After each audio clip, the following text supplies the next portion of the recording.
bienvenidos a una nueva entrevista de Nicole Rodríguez. Ustedes ya lo ven ahí en pantalla, estuvo exacto a la hora, muy puntual, se agradece. Estamos con Renato Garín, Renato Fabricio Garín González, abogado, ex diputado, también ex constituyente, escritor, profesor sin aula hoy, producto, quizás ahí también nos va a explicar. Es bueno a veces ir recordando las historias no desaparecen, eh, porque uno no la vuelva a preguntar y estar en primera plana, pero la historia de por qué está sin aula me parece tremendamente interesante, producto de un libro que escribió titulado El patio del poder, editorial Planeta, y además un conocedor, porque era parte de ello, del Frente Amplio, hoy un partido político que todavía nos causa muchas dudas acerca de sus principios, acerca de sus ideas políticas,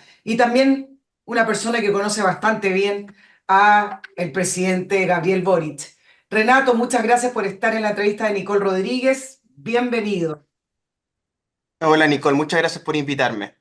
Nos costó que estuviera, es una persona muy ocupada, yo lo veo en hartas entrevistas, y Renato además maneja un tema que me parece que es uno de los temas fundamentales que Chile debiera estar preocupado y que tiene que ver con la corrupción. Cuando los estados dejan de funcionar y, bueno, siempre se echa la culpa, la grasa del estado, etcétera. Pero hay un tema que viene tejiéndose hace muchos años, desde el inicio del Estado, pero hablemos desde el inicio de la democracia en el 90, con respecto a cómo se fueron tejiendo ciertas redes. El miércoles va a ser formalizado el abogado Hermosilla. Y aquí tenemos al autor de uno de los libros en que hace un entramado entre la Facultad de Derecho de la Universidad de Chile y las redes de poder. Y yo creo que Renato es una de las personas que mejor ha explicado las redes de poder en Chile. Son redes que no salen en la prensa. Uno siempre se va ahí a los casos más emblemáticos, pero hay muchas redes de poder funcionando en Chile y eso hace, a mí me parece, que también nos mantenga en una situación estancada en nuestro país. Renato, te voy a saludar, te voy a dejar todo el tiempo, solo permíteme recordarle a nuestros auditores Patreon, la manera de poder financiarnos con la ayuda de ustedes. Llamen a más personas, ustedes mismos me escriben que les comentan acerca de la entrevista. Bueno, convenzan a las personas, entusiasmenlas para que entren en la plataforma Patreon para poder seguir funcionando como programa. Ya este equipo que acá me acompaña. Nicole Periodista Chile @gmail.com. Allí nos comunicamos entre todos, lo más ya de 30.000 personas, 40.000 personas que tenemos de una manera bastante constante en la entrevista de Nicole Rodríguez.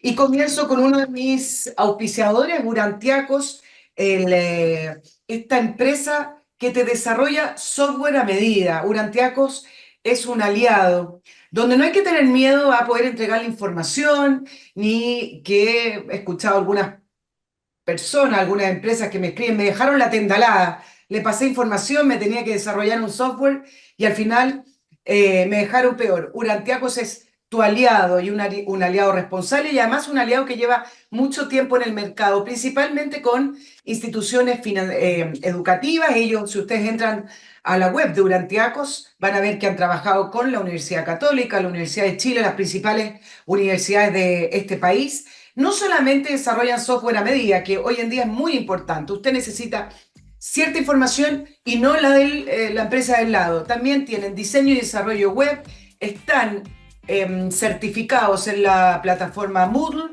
hacen hosting, además de estrategia digital y lo que usted necesite con respecto a lo que implique todo el área digital de la empresa. Urantiacos es la solución y le va a producir un alivio. Hágalo. Salga de esa idea de lo hago el próximo año, no, mucho enredo. No, con Urantiacos no va a ocurrir. Y además le recuerdo Oxibiota, este producto fabuloso. Vienen unos sobres acá adentro y ¿qué es lo que hacen? Destruyen de raíz los malos olores porque En la solución que trae oxibiota mezclada con agua, lo que hace es que mata las bacterias que producen el mal olor. El mal olor no se produce simplemente porque usted tenga la ventana abierta y venga del aire. Muchas veces ese mal olor está en una cocina o en un baño por la descomposición de la materia orgánica que produce las bacterias. Entonces, no hay que comprar spray ni velitas, hay que simplemente matar esas bacterias y oxibiota es un producto desarrollado en Estados Unidos con tecnología que es muy simple, es ecológico, usted no necesita ponerse guantes, lo manipula directamente diluyéndolo en un jarro con agua y va a eliminar ese gran problema que es tener mal olor a veces adentro de la casa, a veces en los alcantarillados, en los jardines y también en segundas viviendas que no están conectados a la alcantarilla. Nos vamos al tiro con Renato. Renato, escribiste este libro y al tiro hice un link, aunque el libro no habla directamente de Hermosilla, pero al tiro uno dice, bueno, producto del caso Hermosilla, aquí estamos ante algo mucho más grande que Factor, que es lo que están eh, investigando producto del caso Audio. ¿Es Chile mucho más corrupto de lo que aparecemos en los rankings y de lo que en general se comenta? Hola Nicole, ¿cómo está? Bueno, Hermosilla yo creo que es la muestra de una sociedad en la élite chilena que funciona en ciertos códigos, especialmente los bufetes, que han estado en la sombra de la opinión pública durante 50, 60 años, porque el bufete ha sido muy poco estudiado. Eh, Ha sido muy poco investigada la idea del informe en derecho, por ejemplo, las redes de los abogados litigantes, que a su vez son eh, jueces en la Suprema como abogados integrantes o en las Cortes de Apelaciones. Por ende, el bufete ha sido muy poco estudiado en su vínculo con la política porque es un proveedor de empleo en las élites. Muchos políticos en el siglo XX y actualmente mantienen estudios jurídicos y a través de ahí canalizan su capital social, sus clientes, los vínculos que hacen en la política. Por ende, yo creo que lo de Hermosilla es más sistémico, tiene que ver con una manera en la cual funciona el gran abogado, el gran bufete en Chile. Eso como primera capa. Después, en el plano universitario, los Hermosillas son de la Católica, pero buena parte de sus vínculos también operan hacia la Chile, que tiene que ver con abogados litigantes y sobre todo un mercado que, insisto, está muy poco estudiado porque a los periodistas les da terror meterse en eso y a los políticos no les conviene legislar sobre esto, que son los informes en derecho, que son papelitos que escriben los abogados y que cobran millonada o lo que quieran realmente sin ningún formato, nada. Hay un par de artículos ahí en el Código Orgánico de Tribunales respecto de lo que es un informe en derecho y nada más. Por ende, hay ahí un vector de corrupción débil, soft, eh, muy arraigado en los abogados y en los bufetes.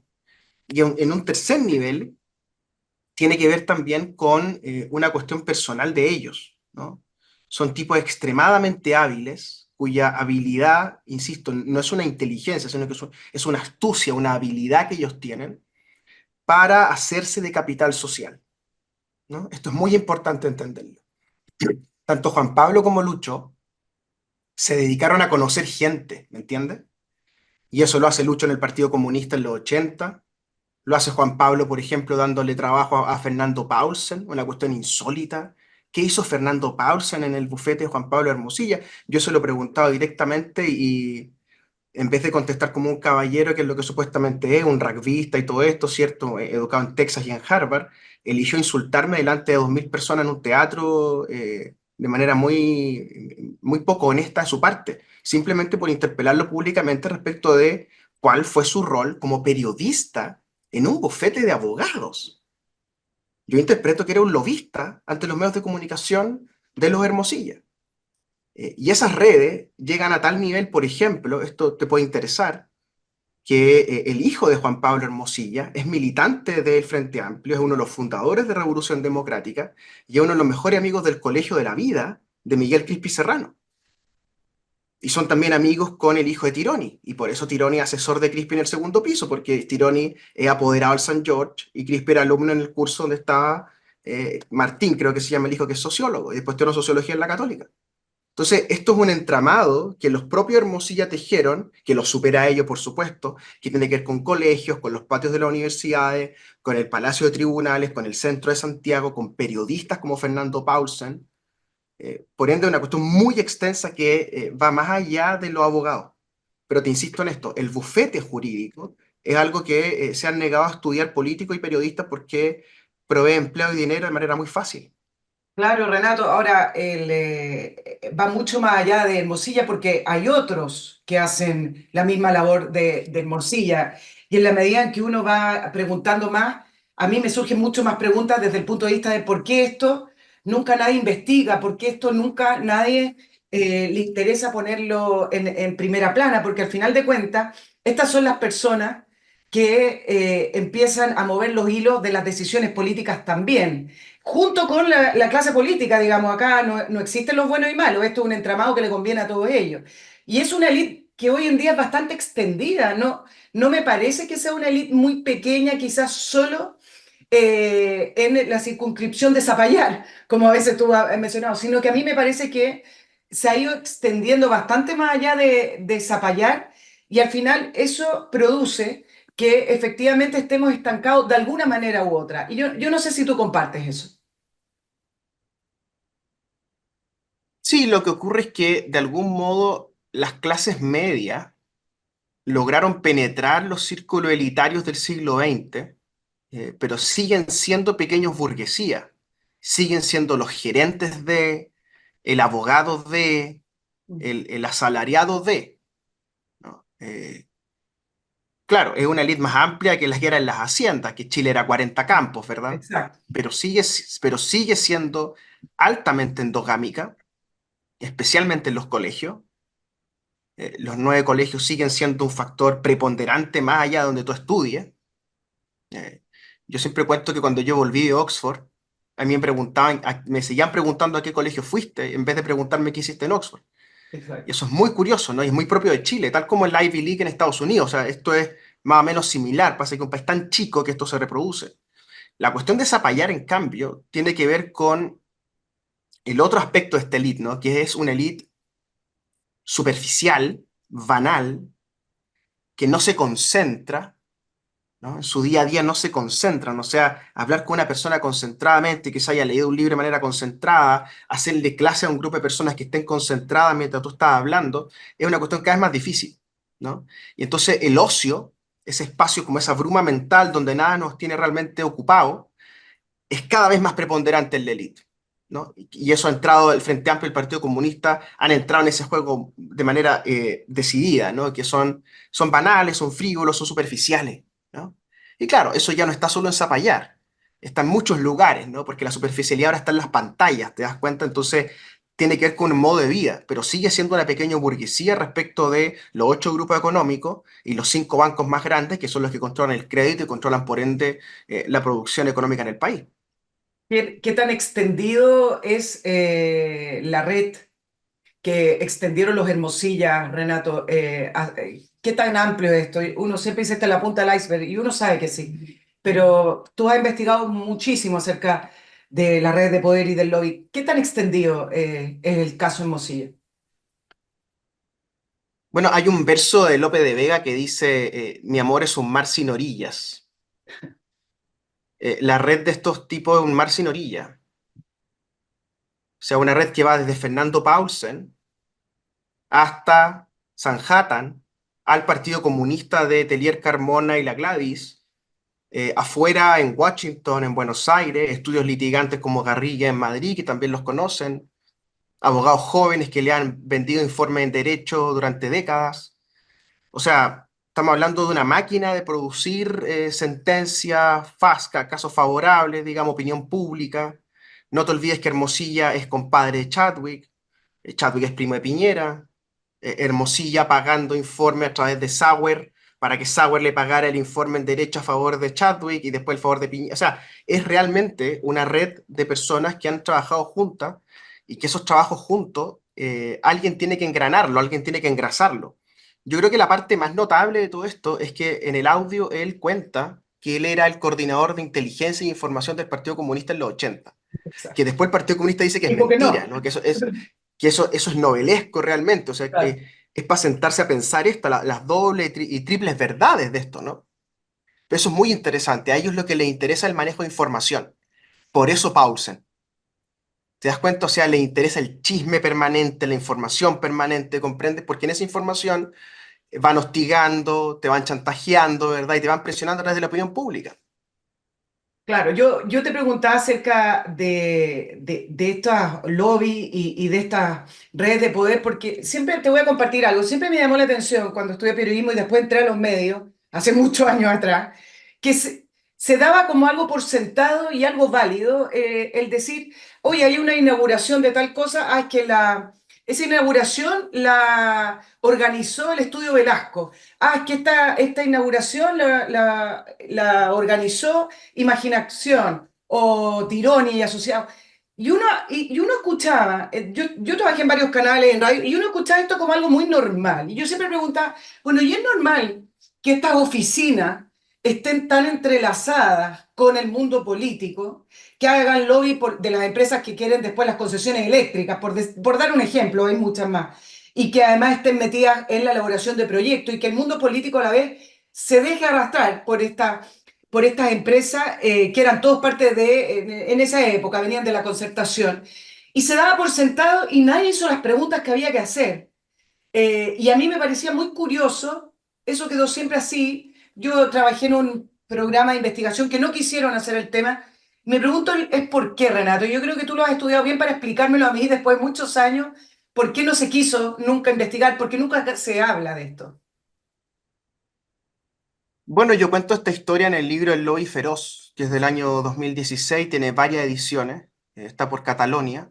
Eh, Ese libro relata más o menos lo que tú estás contando, ¿no? Esta acumulación, insisto, de capital social, que es el concepto clave, ¿no? A partir del año 60, 70, esta manera moderna de vivir que tiene Occidente, porque esto está no solo en Chile, en muchas partes, empieza a generar este capital de a quién tú conoces, porque comienza a ser muy importante tener una red ya no de pitutos, sino de contactos, ¿no? Gente a la cual tú puedes recurrir en cualquier ámbito y en cualquier lugar, ¿no? Y eso es siempre un potencial, porque el pituto es algo concreto. La red de contacto, en cambio, es una cuestión más sofisticada, más como elaborada, ¿cierto? Entonces, a medida que avanza la transición, estas oficinas que tú señalas se van volviendo preponderantes en la relación entre los dirigentes políticos y las clases empresariales, ¿no? Porque era todo novedoso, pues si antes te entendías con el círculo civil de Pinochet, ahora pasas a entenderte con 120 diputados en ese momento, ¿cierto? Treinta y tantos senadores, ministros que habían sido socialistas, realistas, ¿verdad? O sea, Enrique Correa sentado, ¿verdad? En la CGGO, era un contexto difícil, ¿no? Entonces, este negocio surge, y esto es bien interesante porque yo creo que es lo que viene para los compañeros del Frente Amplio ahora, que es el negocio de relacionar a las nuevas élites políticas con las viejas élites empresariales. Sentar a Bernardo Mate o a Bernardo Larraín Mate con un MAPU o con un RD, por ejemplo, ¿no? Y eso es un circuito, ¿verdad?, que es periodístico, que es político, que es fáctico, que es comunicacional. Hay oficinas que se leen estos manuales de comunicación, de marketing, de management, ¿cierto? Que ahora están muy popularizados porque tú los bajas en PDF y hay 150 versiones, ¿verdad? Pero antes era un conocimiento muy específico. Eh, y salen del Estado. Esto es súper importante. Las cuatro oficinas de lobby más importantes salen del Estado en los 90, que es, por supuesto, Imaginación con Enrique Correa, ministro CGGov de Elwin, Tironi y Asociados, Tironi el SECOM, ¿cierto?, de Correa, Cristina Vitar, que se va a Gillian Knowlton al principio a llevar los contactos que ella hace con Chile y el Asia-Pacífico, que es donde la colocan en el gobierno de Frey, y por supuesto las hermanas Velasco, que son las hijas de Belisario, que Marilú es muy famosa y de hecho es la exmujer de Fernando Paulsen. O sea, si esto es una cuestión insólita, o sea, si Fernando Paulsen debe una explicación de verdad, y esto es insólito que nadie se la pida. Y yo creo que por eso actúa como actúa en Tolerancia Cero, que ahora no le hace una pregunta difícil a nadie, porque cualquier político más o menos encachado le va a decir, bueno, ¿y tú, Paulsen, metido en las oficinas de Lobo y metido en los estudios jurídicos? Retomo. Las Velasco, Tironi, Correa y crecientemente Cristina Vitar en los 90 arman una cultura de cómo hacer comunicación y lobby y se vuelven hegemónicas. Después, la mujer de Bernardo Mate inventa esto de Nexos, ¿cierto? Pero Nexos atiende preponderantemente al grupo Mate, por ende es un family office de una ramificación del family office más grande, por ende no compite en este mismo segmento, y ella tampoco una lobista, una señora multimillonaria, por ende es más para entretenerse esa cuestión, ¿verdad? Y en ese negocio aparecen los estudios jurídicos. Porque los estudios jurídicos de estos muchachos como Andrés Hanna, como Rodrigo Ginspeter y compañía, que empiezan a ir a hacer máster afuera, a Harvard, a Chicago y todas estas cuestiones, empiezan a darse cuenta que en Chicago, que en Nueva York, los lobistas y los abogados son una y la misma cosa. Y que por ende pueden facturar acá por más versiones de lo que hace el mero litigante del centro de Santiago. Por ende, el abogado de Sanhattan es más un lobista a la moderna que un abogado antiguo del centro de Santiago. Esto es bien importante entenderlo. Claro, son todos abogados, todos tienen el mismo cartoncito, pero lo que hacen es bien distinto. Y eso que tú estás nombrando, este invento de estos muchachos, esta elite comunicacional chilena, necesitaba, por supuesto, un brazo en los medios de comunicación permanente. Y por eso hay un flujo todo el tiempo entre los editores más importantes de los medios de comunicación y estas oficinas de comunicaciones. Que los editores renuncian a sus pegas y se van a hacer lobistas, o grandes periodistas como Ascanio Cavallo, por ejemplo, que está dedicado a trabajar con Tironi como socio, o por ejemplo Cadem, que es más parecido a una empresa de lobby que a una empresa de encuesta. Resulta que ahora su jefa de comunicación es María José Ochea. ¿Y quién es María José Ochea? La ex editora de La Tercera Domingo, ex editora de La Tercera PM, ex mujer de Lucas Sierra que aparece en el libro El Patio del Poder. Por ende, estamos hablando, te insisto, de grupos de personas bastante reducidas para la opinión pública, ¿verdad? Pero que a su vez, esto es bien interesante, acumulan un capital social que parece no tener orillas, porque cubren todo el espacio de lo fáctico. Entonces, que no te sorprenda que esto sigue ocurriendo. Y todos los fines de año, las hermanas Velasco con su Extend organizan una gran fiesta de fin de año y llegan los editores de los medios de comunicación, porque están buscando pega. ¿Te das cuenta? Porque los diarios se ganan muy poca plata, por ende hay que buscar pega para adelante, porque hay que pagar el colegio a los cabros chicos y toda la cuestión. Entonces, toda esa dinámica ha funcionado para que estas empresas despunten. Y hoy día las líderes, creo yo, son las hermanas Velasco, no Enrique Correa. Claro, ahora efectivamente van a buscar pega y además hay otro factor que te lo sumo, Renato. Muchas entrevistas, en la época en que yo estaba en el día a día, yo ya no estoy en el día a día, se producían y se hacían a través de estas agencias. Tú lo llamabas a la moneda para conseguir a tal ministro o incluso a veces a algunos parlamentarios, ¿ah? Sino que estas empresas te decían, yo te lo consigo. Y ahí estaba ese político X o ese ministro dándote una entrevista. Entonces, es algo muy irregular que lleva más de 30 años, mucho más de 30 años, pero en democracia, yo digo, cómo nadie hace las preguntas que corresponden y cómo nadie dice esto no, esto realmente es antiestético. Se ha dejado como una verdad que así funciona nomás, pero no, a mí no me parece. Aprovecho de compartir nomás contigo, porque al final esto termina en corrupción. Esto no es solamente esa explicación que tú me estás dando porque tú la conoces muy bien, sino que al final el resultado de todo lo que tú me explicas es corrupción, o no siempre. Lo que pasa es que es distinto la noción delictual de corrupción a la noción moral de corrupción, ¿no? Y como las sociedades están tan debilitadas en el aspecto moral, uno parece como una monjita reclamando por estas cosas. A mí me Exacto. pasa un poco eso. Eh, pero esto está muy extendido porque, por ejemplo, yo conozco muy bien el caso de Gonzalo Vinter. Gonzalo Vinter es hijo por parte de madre de María Elena Echeverry, que es hija del profesor Echeverry, de Derecho Penal. María Elena Echeverry es la ex superintendenta de salud de Eduardo Frei Ruiz Tagle. María Elena Echeverry formó una empresa de lobby que se llamaba Grupo Echeverry, que luego se asoció con Nicole Keller, que es la hija de Keller, ¿ya? Esa empresa ahora se llama EK Consultores. EK Consultores tiene dentro de sus analistas de opinión pública y asuntos públicos, así le dicen al asunto sofisticadamente, a Antonia Atria, que es hija de Fernando Atria, que es la muchacha que organizó la fiesta de la piñata, entre paréntesis. ¿Y quién crees tú que le consigue toda la prensa que tiene Gonzalo Vinter en la opinión pública? ¿Quién crees tú que lo coloca en el diario financiero a cantar canciones y a decir que él era mal alumno porque era muy buena persona y que por eso él no estudiaba porque era muy buena persona? Esa es la explicación que da en el diario financiero. Y el diario financiero, que no vamos a decir que son los soviets, ¿verdad? Resulta que se presta para eso. ¿Por qué? Porque Vinter recurre a esta red impersonal que está, ¿verdad?, impresa en la sociedad chilena, que es el capital social. Estos muchachos son muy hábiles en el capital social y eso viene del MAPU. El MAPU, Enrique Correa, el MAPU, Eugenio Tironi, están muy involucrados en esa manera de hacer política y ellos aprenden de eso. Por eso está Tironi metido en la moneda, ¿te das cuenta? Renato, ¿cómo es que el Frente Amplio entonces se pudo presentar como un grupo, en ese momento eran distintos partidos políticos, como un grupo fuera de esta elite de los 30 años? ¿Cómo es que lograron representar esa imagen siendo que venían de las mismas familias y de las mismas redes? Porque ningún periodista quiso hacer las preguntas necesarias, primero. Segundo, porque la concertación, nueva mayoría, estaba extremadamente desgastada. Tercero, porque la derecha promovió nuestras candidaturas de manera diagonal, tal como hizo con Marco Enrique en el 2009, para debilitar a Guillier y para debilitar a la exconcertación en el fondo. Ahora es muy claro.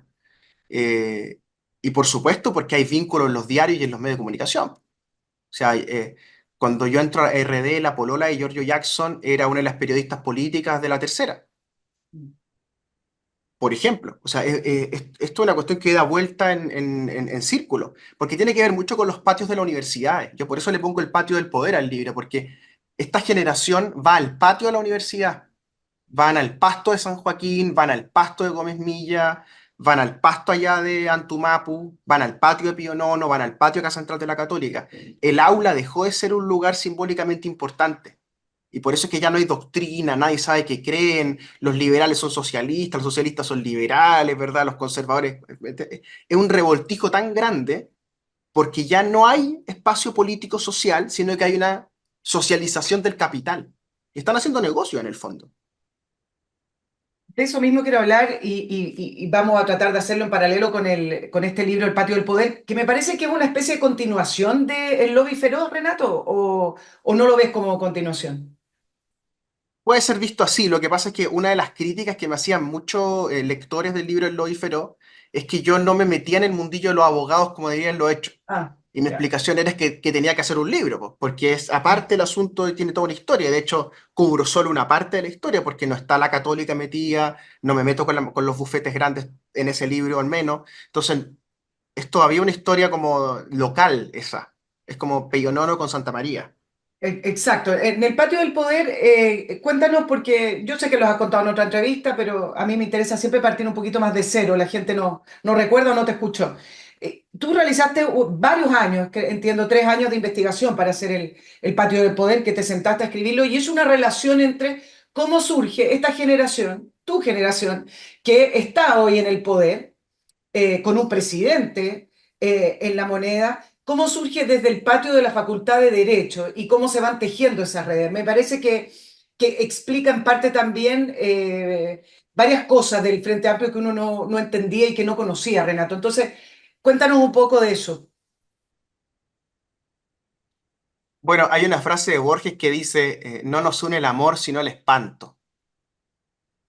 Y este libro nace del espanto, que es el espanto de ver cómo las mismas personas que estaban en el patio perdiendo el tiempo, mientras yo estaba en la biblioteca o acarreando libritos o yendo y viniendo de Melipilla, porque esa era mi vida de estudiante, Melipilla, Santiago, ahora están no solo en el poder, sino en la tele, en las empresas, en la vida diaria de los chilenos. Y esto va no solo de mis compañeros del Frente Amplio, sino también a Pancho Rego, por ejemplo, que estaba en el patio de la Facultad de Derecho durante 17 años. Esto es una parte que nadie le ha preguntado al polemista de Sin Filtros por qué si él es tan locuaz y habla tan rápido, le costaba tanto el asunto de titularse, por ejemplo, ¿no? Y así, o sea, Pancho Rego, Gonzalo Vinter, Moncho Sepúlveda, que es el abogado de Jadwe, Bárbara Sepúlveda, que era compañera de curso mío, Gabriel Boric, obviamente, que es compañero de curso mío, Javier Velasco, el embajador en España. En fin, te puedo hacer una lista de 50 o 60 personas, Jimena Fuentes, Fan Claveren, Carola Toá, Pato Fernández, en fin, es una lista de próceres realmente interminable. Entonces a mí me llamaba mucho la atención que un solo lugar concentrara tantos jueces, tanto capital social en tan pocas personas. O sea, eso era una cuestión extraña. Entonces ameritaba una investigación más larga de cómo empezó esto, ¿no? Y la hipótesis del libro es que esto empieza con el edificio propio, que hay una señal que el alessandrismo hace el año 37-38, muy clara a la opinión pública chilena de que los abogados tenían su propia facultad y que era un lugar visible para todo y que era un panteón, digamos, una cuestión grande, importante, y que aquí se enseña el derecho. Porque el mensaje era, aquí se enseña la Constitución de Alessandri, que era la del 25, que en realidad entró en vigor el 32. Y resulta que el decano era nada menos que el hijo del presidente. El presidente era Arturo Alessandri Palma y el decano era Arturo Alessandri Rodríguez, que hasta el día de hoy es el principal civilista de la historia de Chile, junto con Luis Claro Solar. Y a mí me toca familiarmente eso porque mi abuela era ayudante en Derecho Civil de Arturo Alessandri Rodríguez, del decano. Entonces, si yo no escribía la historia, no iba a estar tranquilo con la memoria familiar tampoco. Entonces, a partir de esa investigación del alessandrismo en la facultad, me doy cuenta que el radicalismo logra desbancar a Alessandri justo cuando venía el proyecto con Ross, y entonces Aguirre, que es un abogado de la Chile, es un profesor del pedagógico y es un abogado de la Chile, Juan Antonio Ríos, que es abogado, Gonzalo Videla, que es abogado, el radicalismo ocupa la facultad como bolsa de empleo para llevar gente al gobierno. Y va ocurriendo que se llena de radicales, abogados, masones, bomberos, el Estado, porque salen de la facultad de Derecho. Incluso las mujeres que más se destacan, como la abuela de Marco Enrique Ominami, eh, o sea, la Froden, eh, son radicales. Y una vez que cae el radicalismo, esta élite revolucionaria tienen dos polos, el freísmo y la patria joven en la católica, y los juristas socialistas de la Chile, como Novoa Monreal. Y Novoa Monreal está en la oreja de Allende, en las expropiaciones del cobre y otros asuntos. Entonces es una cuestión que empieza a dar vueltas sobre la misma facultad. Luego hay un golpe de Estado y quien da golpe de Estado es un exalumno de la Facultad de Derecho, Augusto Pinochet, generación 55, que estudia un año de Derecho antes de irse a Quito y a Guayaquil, ¿no? Que es donde hace la misión militar. Y después viene la concertación, y la concertación instala de presidente a un profesor del claustro de la Facultad de Derecho, que es don Patricio Elwin, y llena, igual que los radicales, llena el Estado de abogados de la Chile. ¿Y quiénes son esos abogados de la Chile? Ricardo Lago, Enrique Kraus, Silva Sima, y una lista larga, ¿no? De personas que se vuelven muy influyentes. La mayoría de los ministros de Justicia, los ministros de Interior son abogados de la Chile o de la Católica, que empieza a entrar con fuerza en la élite, ¿verdad? Pero entonces, si yo no contaba esa historia larga, te das cuenta, no se entiende por qué el 2004 estos muchachos bochincheros, ¿cierto? Y buenos para la chuchoca, agarran tanta fuerza. Es porque el lugar germina cualquier movimiento vanguardia. Pero Entonces, alguien los obviamente los apoyó. Boric, Es el por lugar, supuesto, pero alguien los ayudó y los empujó. Ahí yo creo que hay una masa de abogados que tenían una intención de elevar al Frente Amplio, estos personajes del Frente Amplio y estos políticos, y darles una plataforma, Renato. exactamente. Entonces la pregunta del libro es, ¿quién educó a esta Exacto. generación? O sea, ¿quién educó a Gabriel Boric? ¿Quién educó a Bárbara Sepúlveda? ¿Quién me educó a mí? ¿Cierto?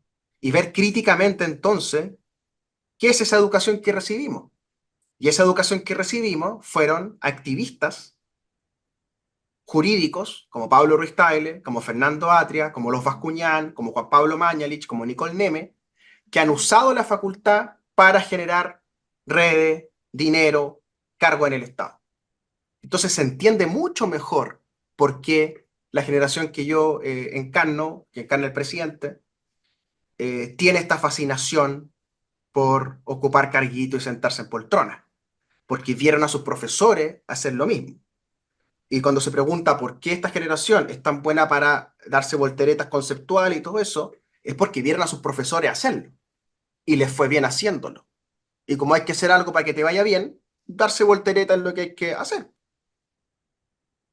Déjame hacerte una pregunta bien coloquial, Renato. Hay varios que tú has nombrado, Gonzalo Vinter, entiendo que Pardo también, tú me corriges si no, Sí, ministro Pardo de de generación Educación. 2002. Sí, Sí, y Diego Pardo es hijo de Beatriz Lorenzo, que es profesora de antropología jurídica del derecho en la Chile. Es hijo de una profesora de la facultad. él, el propio Boric, que no se ha titulado, y varios otros, y cuando uno los escucha hablar, uno dice, y esto más allá si uno comparte algunas ideas políticas o no, estas personas, uno dice, no pueden haberse titulado en la universidad, porque muchas veces cometen errores que son de ignorancia básica. ¿Cómo es que pasaron muchos de ellos en la universidad y hoy pueden presentar títulos, y no solamente títulos, sino que además posgrado en el extranjero? Y de verdad hay cosas, hay veces que yo me sorprendo, y una persona que pasó en la universidad no puede hablar así de partida. ¿Qué es lo que hay detrás? ¿Se titularon porque los profesores los dejaron pasar? O hay algo de tratar de hablar así fácil para conquistar el electorado? Explícame tú algo que yo tampoco entiendo. Hay muchas cosas que no entiendo, pero esto tampoco. En principio yo creo que esto es transversal. O sea, desde la UDI o republicano hasta el Partido Comunista es más o menos parecido el nivel. Porque al otro lado tampoco hay grandes intelectuales. Estoy de acuerdo. Eh, es además occidental, donde uno mira en las democracias occidentales, hay muchachitos, muchachitas, en buen chileno, hablando huevas, ya sea de ultraderecha o de ultraizquierda, pero hablando huevas. Las Ocasio-Cortez, el otro día en Turquía, o sea, lo que sea, hablando huevas, ¿cierto? Y en tercer lugar, la pregunta es, ¿quién educó a esta generación? ¿No? ¿Y qué es esa educación que les dieron? Y esa educación que tiene mi generación, de la cual yo he tratado de desprenderme, porque encuentro que hay que educarse en la casa en última hora, porque ya no hay donde educarse, esa es la verdad, eh, es una instrucción, ¿comprenden? No es educación, porque no tienen cultura literaria, no tienen primer piso, por así decirlo. O sea, eso de la belle literatura, educación sentimental de Flaubert, todas esas cosas, ¿verdad? Como de leer a los rusos, leer el realismo mágico, todo eso que se hacía antes en el colegio, ya no se hace, ni en el colegio ni en la universidad, porque es una generación de resúmenes. Esto es bien importante entenderlo. Es una generación completa de resúmenes. No solo los políticos, ¿ah? También los que se sacan buenas notas, porque ni siquiera los que tienen buenas notas aprenden. Esto es bien importante entenderlo. O sea, el Sí, sistema educacional chileno es tan malo que los que tienen buenas notas no saben nada. O sea, tú un muchacho de que tiene un 7 en castellano le preguntas por Tolstoy, no sabe quién es Tolstoy. es verdad. Pero sí sabe, no sé, pues, el gerundio imperfecto y no sé qué, porque instrucción, te das cuenta, meter conceptos que no sirven de nada.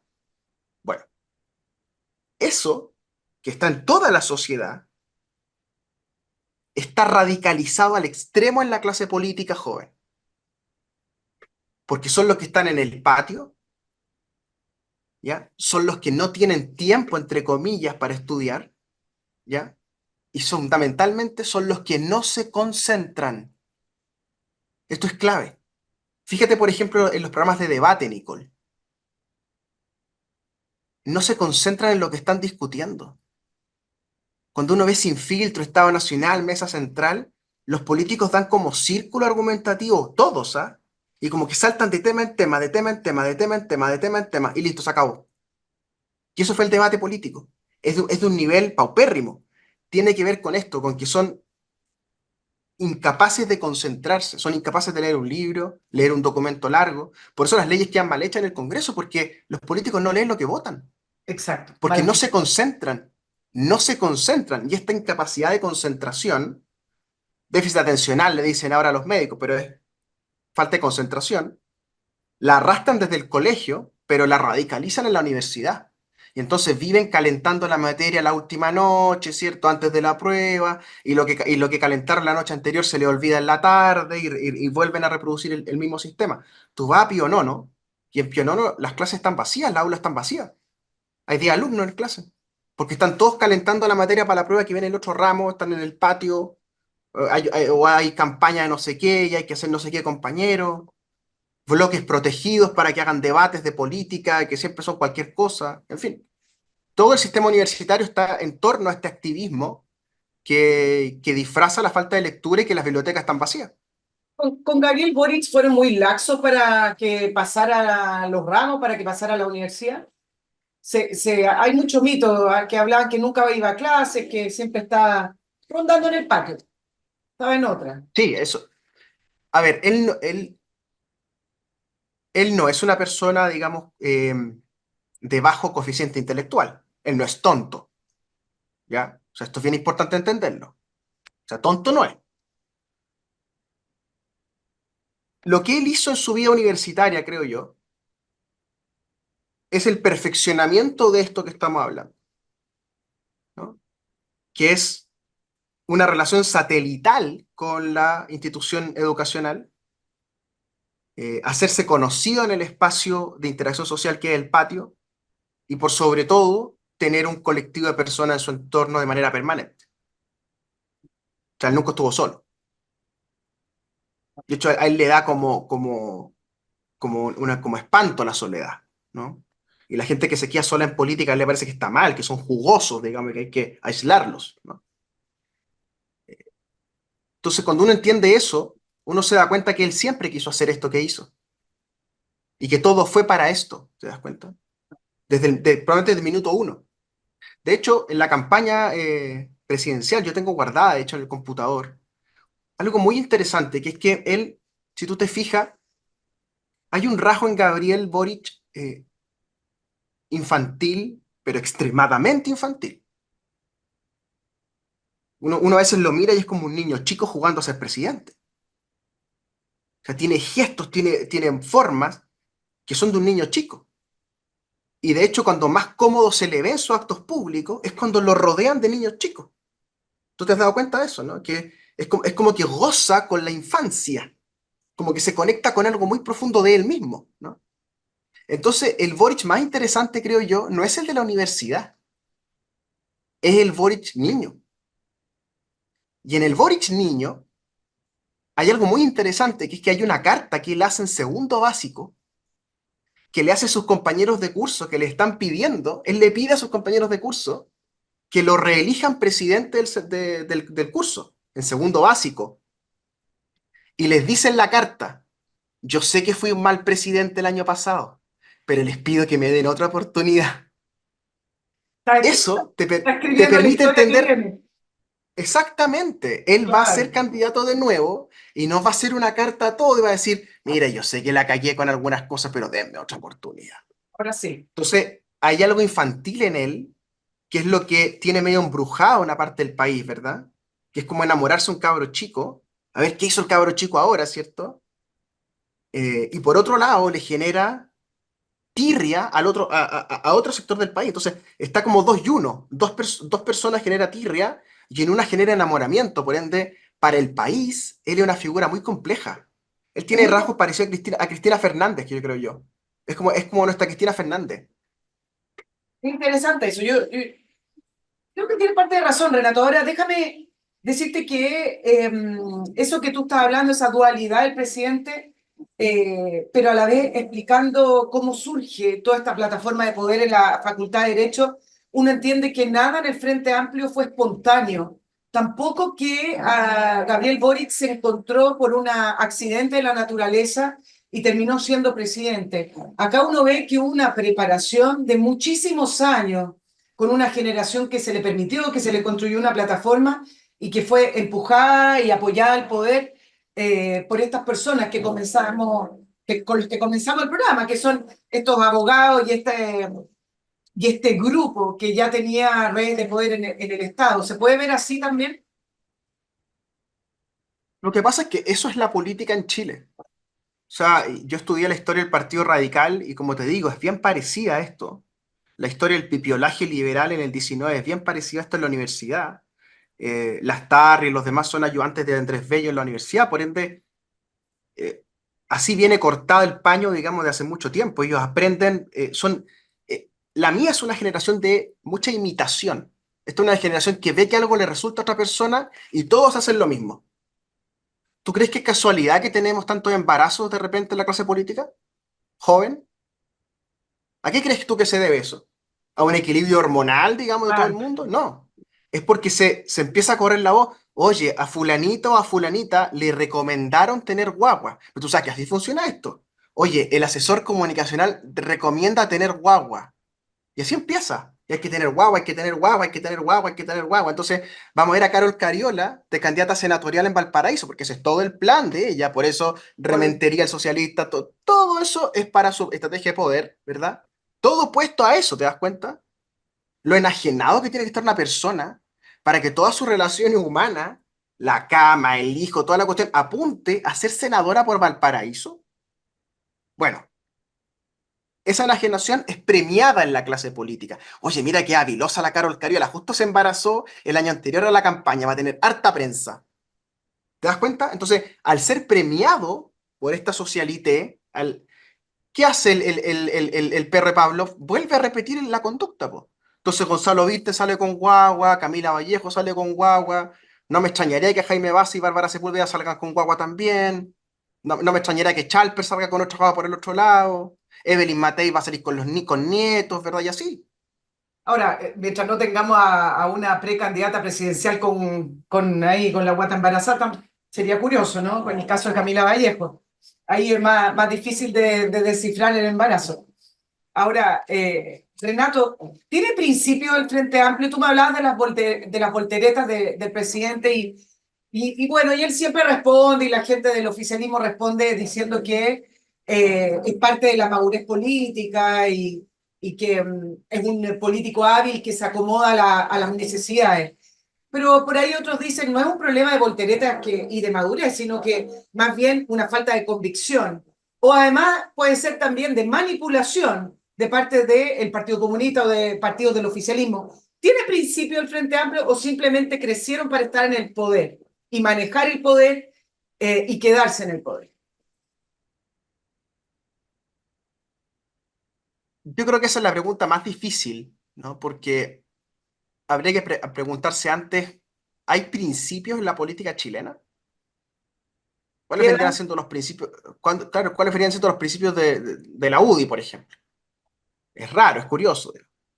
Eh, yo pienso que la vocación central que tienen son los cargos.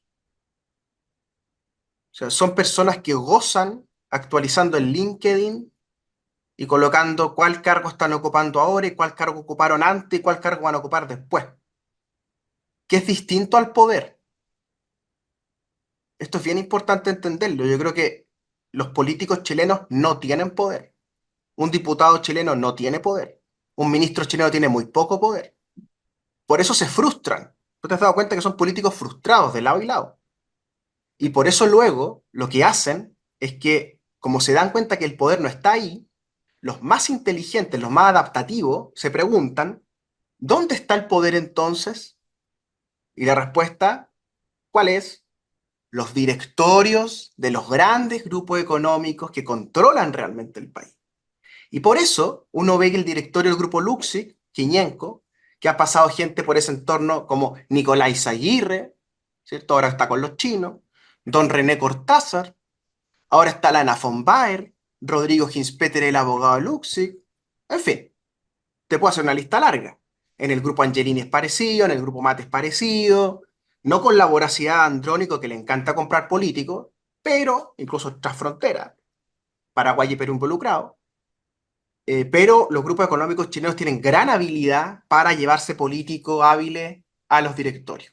Y entonces los políticos más inteligentes dicen, ah, el poder está en la plata. Ah, claro, hay que ser millonario.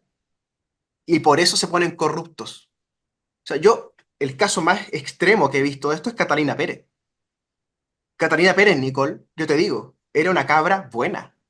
Era una cabra que estudió Derecho en Antofagasta, que venía de Suecia, que no entendía bien cómo funcionaba Chile, que yo la llevaba en mi auto después de la reunión y conversábamos, esta weá, un club de amigos, tenemos que parar esta weá, como están viviendo todos juntos. Y a los 6 meses de ser diputada, la agarran unos comunicacionólogos, le hacen teñirse el pelo rojo, le compran abrigos fosforescentes y ella empieza a vivir con Giorgio Jackson. no para hacer pareja, sino para hacer política en la casa, porque ella era pareja del abogado del partido, que le pagábamos todo el sueldo. Y Giorgio era pareja de Constanza Schoenhoff, que ahora es la candidata a alcaldesa de Las Condes, y esto es todo un revoltijo de personas. Y Catalina Pérez, Nicole, esta cabra buena, pálida, tímida, de repente se convierte en la jefa de un club de amigos que ganaban concursos públicos y licitaciones en Antofagasta a dedo, incluyendo a su expareja. O sea, si el poder corrompe, eso es un caso extremo, y está ahí ella sin ser desaforada. ¿Por qué ¿Te no das la cuenta? O sea, desaforan, Renato? ¿Crees tú? porque no tienen nada concreto para desaforarla. Sí, Y ella tomó, ella es una persona, te insisto, inteligente, astuta. Se hizo asesorar por Gonzalo Medina, gran litigante, muy conocedor de los fiscales, muy conocedor de los jueces, porque los grandes abogados, estos litigantes, hacen clases en la academia judicial, por ende le hacen clases a los jueces. Esto es lo que nadie dice. Por eso los conocen. Pues hablan todos así como entre compadrazos, porque los claro. litigantes le hacen clases a los jueces en la academia judicial. Es insólito. ¿Entiendes? Entonces, claro, con Gonzalo Medina y con Imaginación Consultores, que a mí nadie me ha negado esto, que Imaginación Consultores asesora a Caterina Pérez en esto, ¿Y quién salió paga jugando. eso? ¿Y quién paga Ella, esto? po. Si eso es carísimo. Ella, po. ¿Y Ella, con qué po. plata la paga? ¿Con la plata que recibes de sueldo parlamentario? Y yo creo, o sea, yo creo que Catalina es una persona en este momento que se autosolventa porque nadie va a correr el riesgo de hacerle una transferencia, de pagar un servicio a nombre de ella. Porque si tú te fijas, la soltaron. La Ahora, soltaron de verdad. O sea, nadie está defendiendo a Catalina Pérez en la opinión pública hace, ¿cuánto? 8 o 10 meses, está sola. claro, pero el presidente Boric la invitó a su última gira, creo que fue cuando fue a Paraguay, la invitó y lo subió al avión. Ahí le Sí, tendió la porque mano. lo que pasa, no, es que los periodistas chilenos de los diarios reportean siempre a medias, ¿no? Lo que pasa es que Boric tenía un problema y lo siguen teniendo de hecho ahora, que es que en Antofagasta Ricardo Díaz, ex RD, era de hecho de los más cercanos a mí en RD, es gobernador en Antofagasta Sí. y para ordenar las filas internas requerían a la Catalina apoyando a Ricardo. ¿Te das cuenta? O sea, que la Catalina no fuera a inventar un candidato por afuera para romper el pacto. Y igual se rompió el pacto porque Marcelo Hernando, el Partido Radical, inscribió su candidatura y hoy día es la única candidata en la papeleta porque Ricardo Díaz está yendo a la apelación por mala inscripción. Entonces eso tiene que ver con el rollo electoral que tienen en Antofagasta y quién se va a quedar con el cupo de Catalina, si Catalina va a ir a la reelección o no. ¿Te das cuenta? Porque si tú la sueltas a ella, se te cae el andamiaje político regional. Si es la diputada más votada a la izquierda. Renato, ¿quién crees tú que ideó el tema fundación, el caso fundaciones? ¿Es una manera de poder financiar a fundaciones del Frente Amplio que viene desde antes, es un diseño antes, la cabeza es Giorgio Jackson? ¿De dónde viene esto? ¿O simplemente fue un grupo que se corrompió porque vio mucho dinero? Es una mezcla de factores. Esto viene desde el principio de Revolución Democrática, cuando Miguel Crispi, Sebastián de Polo y Nicolás Valenzuela Levi, que hoy día está en el metro, y de Polo el embajador en Brasil, acceden a ser parte de la Fundación Dialoga de Michelle Bachelet 2012, cuando ella viene retornando a Chile. Ahí Revolución Democrática pone un pie en una fundación y por ende personas que son pagadas por una fundación hacen política con otra marca, ¿me entiendes? Eso ya partió mal. Luego dan un paso siguiente, temerario, del cual yo hice una carta pública en Revolución Democrática y me cayeron todos encima el 2016, porque el jefe de gabinete de Giorgio Jackson renuncia al Congreso y se va a hacer el gerente general, no sé, coordinador ejecutivo, algo así. Estos cabros, tú sabes que aman los cargos, por ende, coordinador intergaláctico de la Fundación Ciudadano Inteligente. ¿Tú te acuerdas de eso, no? Sí, Y este muchacho, Rodrigo Echecopar, muy devoto de la Virgen María, camina a lo que andaba en un skate, las mujeres lo encuentran buen mozo, de hecho se le imputa a Camila Vallejo haber tenido un romance con él, en fin. Este muchacho Checopar empieza a funcionar en Ciudadano Inteligente como gran querellante del caso Platas Políticas y presenta querella a nombre de Ciudadano Inteligente contra políticos específicos, habiendo salido de ser jefe de gabinete de Giorgio Jackson. Y para completar el círculo, se presenta a presidente de Revolución Democrática con el apoyo de Giorgio Jackson y renuncia a Ciudadano Inteligente 4 días antes de asumir de presidente de RD. Y para ya colocar la torta del asunto, se van a vivir juntos con Giorgio. Y Giorgio empieza a vivir con este muchacho, que era su jefe de gabinete, que había sido el director general intergaláctico de Ciudadano Inteligente, que ahora era el presidente de Revolución Democrática. O sea, así nace este mezcla de fundaciones. O sea, insólito. Y ya después van dando pasos siguientes porque empiezan a formar nuevas fundaciones, hasta que se les sale de las manos. Po. ¿Y se les sale de las manos cómo? Se hace la denuncia, yo hago la denuncia, de las platas que se autodonaban. ¿Te acuerdas de eso, no? Y toman la decisión de romper el chanchito y armar una fundación con esa plata. Y a esa fundación le ponen Rumbo Colectivo, que es la única que queda en pie. Sí. Y ahí se mete la gente de Jackson, se meten con Atre, y Ate también ama su fundación, que es la Casa Común. Ate también tiene una fundación. Y por ese lado, entonces, a través de Rumbo Colectivo, empiezan a hacer política hacia las fundaciones de la concertación. Catalina Pérez y su entorno, Antofagasta, muchachos más pobres, de Pedro Aguirre Cerda, sin vínculos con los abogados de la élite, dicen, hay que hacer fundaciones y asociarlo al partido. Y así nace Democracia Viva. Democracia Viva, Nicole, es una imitación de Rumbo Colectivo, que es la fundación grande que sigue en pie. ¿Y qué es lo que imitan? Una manera de hacer circular la plata entre la política y la fundación. Respecto del caso concreto, que es 2023, Sí. 23-24, es un poco más complejo que eso, porque está Miguel Crispi en el cargo que él quería estar, ¿no? Que era repartir las plata en el Ministerio del Interior, en el cargo más importante de la repartición de plata, que es la repartición ministerial hacia las regiones, la famosa subdere, ¿no? Que es muy importante. Yo no sé si tu audiencia sabe que la subdere maneja miles de millones de dólares. Y resulta que Miguel, que como te digo, no es muy habiloso, no es, en fin, yo no le he encontrado muchas virtudes a Miguel Crispi, la verdad, tenía un problema, que es que a finales del año 2023, 2022-2023, él había subejecutado su presupuesto. O sea, tenía mucha plata para ejecutar en la subdere y no la había gastado conforme al tiempo. ¿Entiendes? Entonces es como que tengas mucha agua acumulada y tienes un pituto de este porte. Te va a costar mucho rato sacar el agua, ¿me entiendes?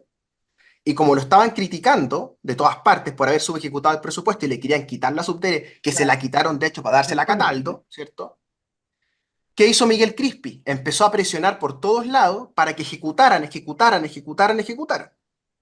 Y además firmó transferencias multimillonarias a los gobiernos regionales y las disfrazó de regionalismo para que ejecutaran ellos. ¿Comprende? O sea, apúrense en gastar la plata porque se nos está acabando el tiempo. Y ese es el problema del Estado. Esto es muy curioso. Y en ese contexto, Crispi, apurado gastando plata desde la subdere, estos muchachos se dan cuenta que hay miles de millones repartiéndose en todo Chile y en Antofagasta hay centenares de millones repartiéndose y que basta formar una fundación o una empresa jurídica o una sociedad, eh, eh, una SPA, como se llama, ¿verdad? Y concursar a las licitaciones o a los concursos públicos donde se presentan estos proyectos. Porque los que los van a dar, los que van a concursar finalmente, son los mismos compañeros del partido que firman los documentos y que adjudican los concursos. Bueno, y Carlos Contreras y Daniel Andrade, que son más precarios, ¿cierto? Que estos otros muchachos, son más clase media, menos capital social, como se dice, son más flight, la hicieron mal, ¿te das cuenta? Y le hicieron toda la plata junta, ¿cierto? Y fue una cuestión grotesca. Pero tiene que ver con la subejecución presupuestaria de Miguel Crispi, la cultura de fundaciones de RD que armó Checopar y compañía, y por supuesto la gran ambición política de Catalina Pérez, que, insisto en esto, es la matriz que te explica todo. Sin la ambición política de Cata Pérez, este caso no existiría. Claro, el punto es que es un modelo al final de cuentas generalizado para sacar dinero del Estado, pero es difícil de probarlo. Yo veo que de acá no va a salir mucho más que Contreras y Andrade, y ahí está Catalina Pérez en su rol de parlamentaria, ¿no? No creo que se Claro, y profundice mucho más. si tú miras el caso de Ojeda, Ojeda el republicano, que tiene el caso Desaforado, bastante el similar. único desaforado. Claro, porque él lo hizo o sea, él Muy hizo lo burdo. mismo. Sí. Armaron una cuestión para sacar la plata, ¿verdad? Pero esto fue extremo, digamos. O sea, los muchachos de RD le pueden hacer clase a Ojeda de cómo hacerlo, porque Ojeda hizo todo mal, al punto que tuvo que destruir el teléfono a la Argentina, digamos, para que no quedaran las pruebas de cómo hizo el chanchullo. Pero fíjate que tiene que ver esto con el Estado de Chile, porque el Estado de Chile gasta demasiado dinero en tan poco tiempo, ¿te das cuenta? Y entonces los pillos aparecen cuando hay mucho volumen de plata. Es demasiado el volumen de plata para tan pocas personas.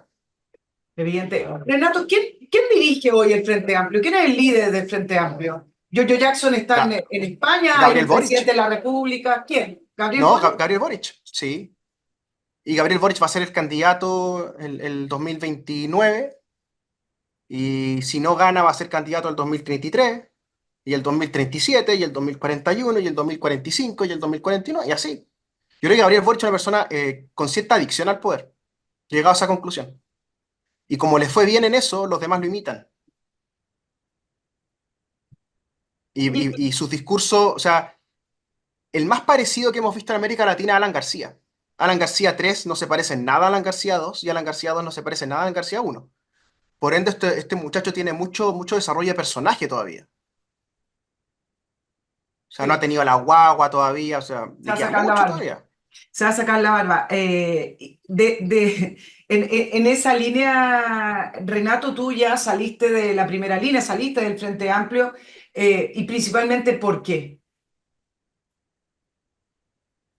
La verdad es porque no lo soporto, para ser bien sincero. O sea, la vida diaria, no solo con ellos, ¿ah? Ellos son los que yo estaba más cerca. Pero la vida diaria en la política es insoportable.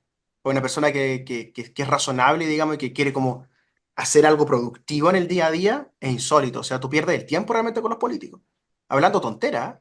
Porque las cámaras te muestran gente hablando, ¿cierto? Uy, deben estar hablando del país. Están hablando puras tonteras, que solo le importan a ellos. Y quién va por acá, y quién va por allá, y quién me va a competir. Ya están en campaña electoral de nuevo, por ende, ¿qué se hace hoy día en el Congreso? Muy poco.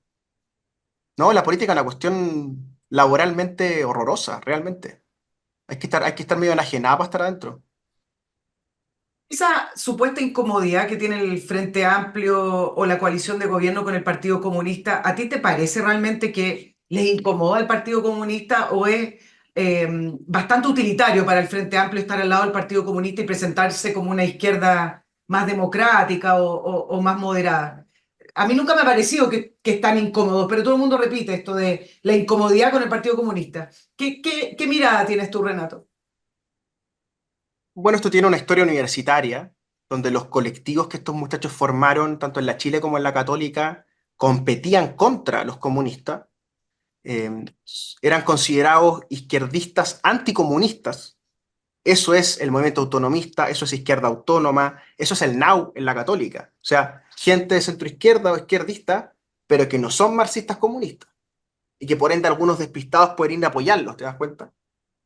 Eh, no son marxistas. Y eso es que anotarlo bien claro, digamos, porque yo veo a los contendientes que van de la parte de la derecha a la opinión pública, sin filtro, a Estado Nacional, a la Mesa Central, siguen creyendo que están discutiendo con marxistas-leninistas.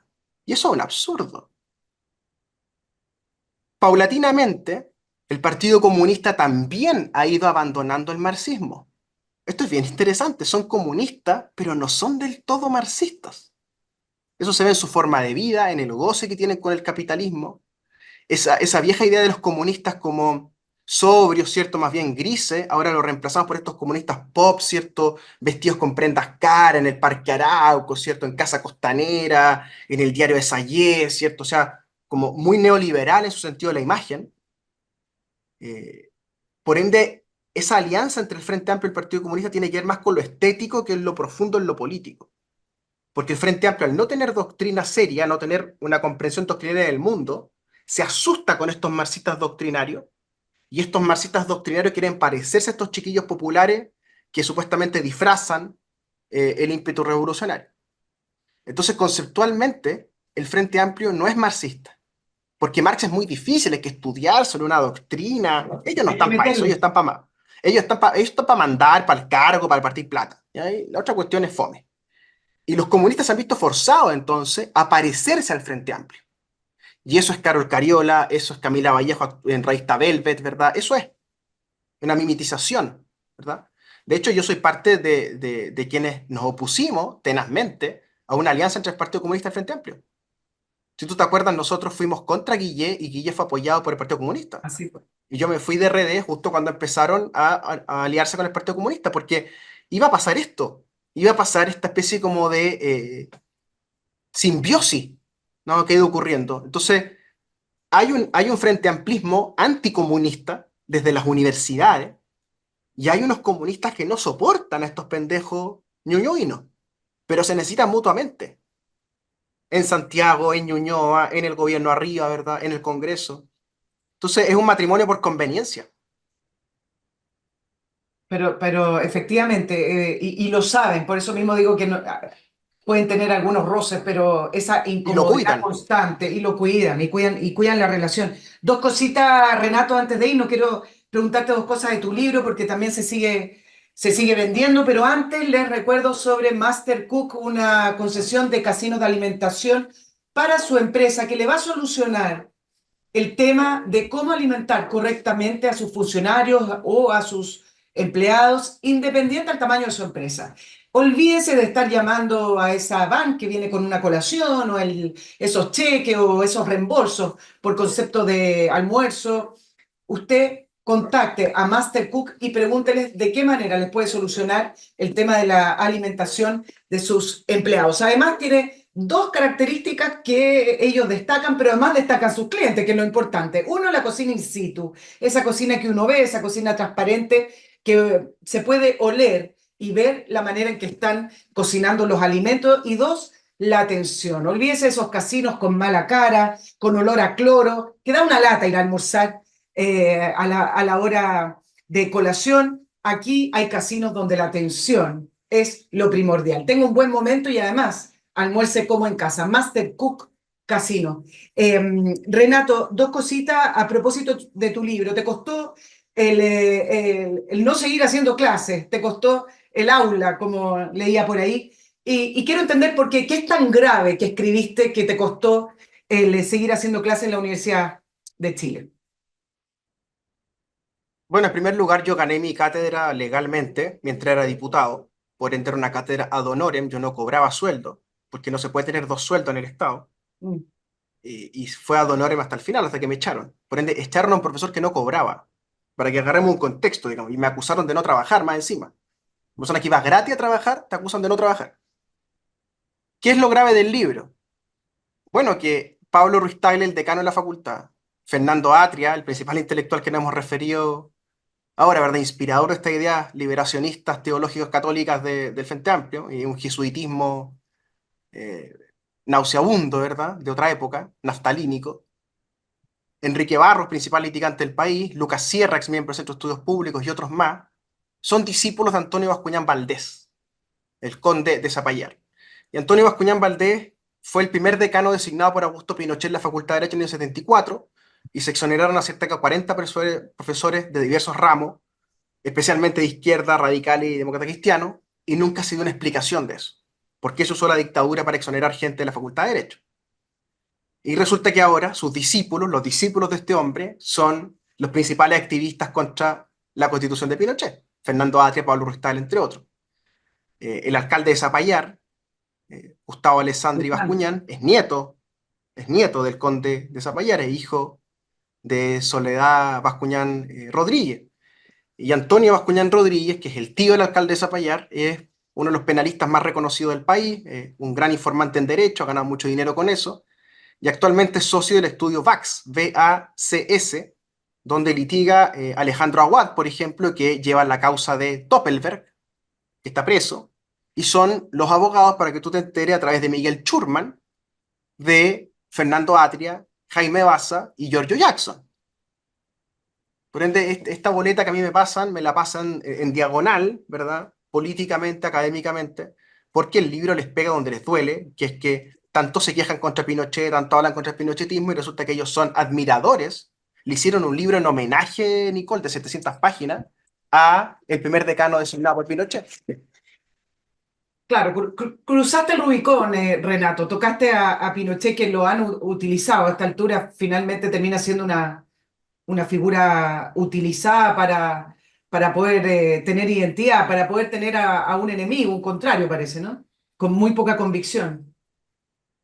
Así funciona Atria. Atria posiciona un enemigo que te va construyendo una militancia de jovencito, sobre todo jovencito, 19, 20, 21 años, que se exacerban en esta militancia contra una persona. O sea, me tocó a mí, o sea, Fernando Atria tuvo 6, 7 meses de una exacerbación violenta en contra mía, que, sí, que dado que yo respondí, terminamos en un entrevero público, pero hay muchas personas que no le responden, y él funciona sistemáticamente contra Hugo Herrera, contra Daniel Mansuy, contra el propio Ruiz Tagle, ahora están ahueonados, pero han tenido unas guerrillas bien insólitas. Son personas muy agresivas estas. Por eso mi generación es tan agresiva políticamente, ¿te das cuenta? Porque vimos en los patios cómo se enfrentaban estos tipos. Renato, entiendo que vas a escribir otro libro. Y hasta casi escrito ya. ¿Puedes contarlo o No, lo no vas a puedo. contar más adelante? Editorial Planeta me coloca una cláusula para que no vaya por los medios de comunicación a contar lo que no ha sacado. ¿Cuándo sale? Yo creo que puede ser mayo del 2025, por ahí. También va a ser una especie de continuidad de Lobo y Feroz, El Patio del Poder. Tú has escrito otros libros, pero me refiero a propósito de las redes de poder en Chile O y el sea, Estado. claro, trata sobre Chile, pero ya fuera de la Facultad de Derecho. O sea, estoy tratando de mejorarme de eso. Difícil con Boric todos los días en la tele. Me imagino. Ahora, el libro, El Patio del Poder, yo lo busqué antes de la entrevista para él. En alguna librería ya no está, pero en otras sí, lo siguen vendiendo. Se Sí, han porque hecho nuevas vamos en la ediciones. cuarta edición ya. Sí. Sí. Que se acaba y lo reponen.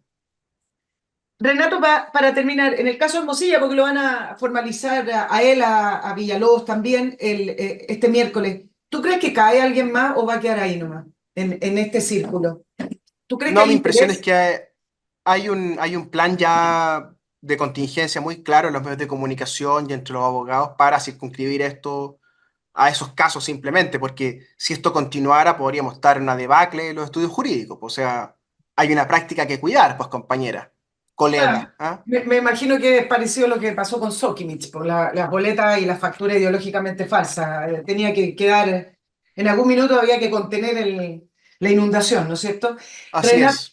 Renato Garín, abogado, exdiputado, ex constituyente. Renato, no, puro ex, todo ex, no, pues escritor en el presente, es un profesor y es abogado, no es ex abogado. Así que, Renato Garín, muchísimas gracias por ser tan honesto también en contestar y no cuidarte en tus palabras, porque de esa manera se pueden hablar las cosas, porque si no, si estamos siempre cuidándonos, ¿cómo conocemos la verdad o parte de la verdad? Que tenga un muy buen día y felicitaciones por el libro. Yo estoy recién empezando a leerlo, pero es un tema que en Chile nadie quiso escarbar nunca.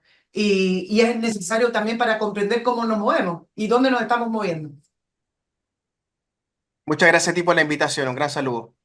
Chao, nos vemos la próxima semana. Que estén muy bien. NicolePeriodistachile@gmail.com y me siguen apoyando a Patreon, a mí, a mi equipo y al programa. Muchísimas gracias. Nos vemos.